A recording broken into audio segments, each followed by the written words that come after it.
कुठले याचं उत्तर मला हवंय आणि मी या भ्रष्टाचाराच्या विरोधात लढायचं ठरवलंय कारण का सुप्रिया सुले की सबसे बड़ी ताकत मेरी ईमानदारी आहे. फक्त मी नाही म्हणत, माझे विरोधक पण म्हणतात.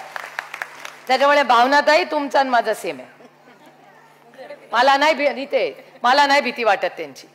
मी पार्लमेंट मध्ये पण फौजियाताई, वंदनाताई, मी एकदम आम्हाला काय कोणाची भीती. तिथे अमोलदादा पण बसलाय. आम्ही पूर्ण ताकदीने, पाटील साहेब आज इथे नाही आहेत, श्रीनिवास पाटील साहेब, ते पण बोलतात. राष्ट्रवादी काँग्रेस पक्षाचे आम्ही सगळे जे ओरिजिनल आहोत ते पूर्ण ताकदीने बोलतो कारण का आम्हाला आईसची भीती नाही. आईस म्हणजे बर्फ नाही. आईस म्हणजे ICE म्हणजे इन्कम टॅक्स, CBI, ED. आता गावात ED, मला खरं सांगा 10 वर्षापूर्वी ED माहिती होती का तुम्हाला? कुणाला माहिती नव्हतं. आज छेमडपोर पण म्हणते भांडू नको नाही ते ED लावतोय तुमच्याबरोबर. माझ्या आता गावागावात घेतात, जाऊन विचारतात ताई हे गेले ना ED मळे गेले का? म्हणलं मी नाही विचारत, मी भानगडीतच नाही. आपल्याला भानगडीत, आपल्याला इथे लढायचंच नाही कोणाशी. कारण का ही लढाई काय यांची नाहीच आहे. आपली लढाई अदृश्य शक्तीशी आहे. कारण महाराष्ट्रात भांडणं लावायची, मराठी माणसामध्ये मी भांडतच नाही कोणाशी. कशाला मराठी माणसांमध्ये भांडायचं? हे दिल्लीवाले आहेत ना, महाराष्ट्राचा द्वेष करतात, हा आरोप आहे माझा त्यांच्यावर. आणि मी एक स्वाभिमानी मराठी मुलगी आहे. तुम्ही जर चुकीच्या गोष्टी केल्या तर आम्ही मराठी माणसं एकामेकात लढवत बसणार नाही. एकामेकाच्या टांग घालून आमचा पक्ष आणि आमचं राज्य संपवणार नाही. आम्ही तुमच्याशी लढणार. अरे जो आपल्यापेक्षा गरीब असेल, कष्ट करणार असेल, वीक असेल, त्याच्याशी काय लढायचं?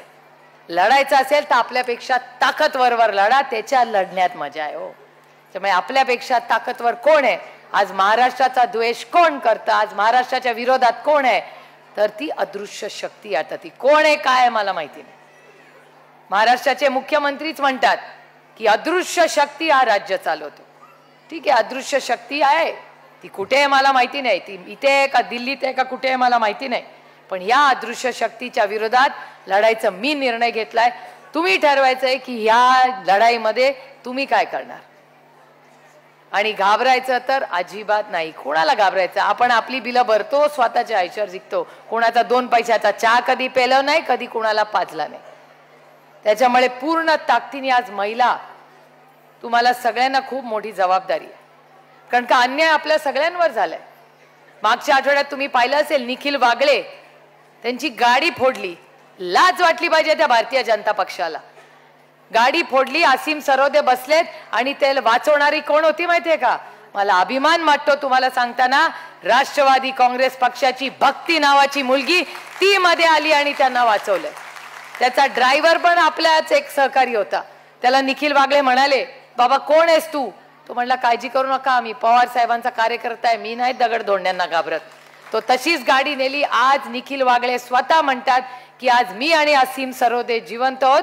कारण का ह्या राज्यातला सगळ्यात, या देशातला सुसंस्कृत नेता, ज्याच्यावर मी अनेक वर्ष टीका केली पण त्यांनी कधी मला उत्तर दिलं नाही. आणि त्याचा माणसाचं नाव शरद पवार. हे मी म्हणत नाहीये, निखिल वागळे म्हणतात. सुरक्षितता, अरे काय समजतात हे? ह्यांची सत्ता आहे म्हणून काही करतील? पोलीस स्टेशन म्हणजे आपलं माहेर.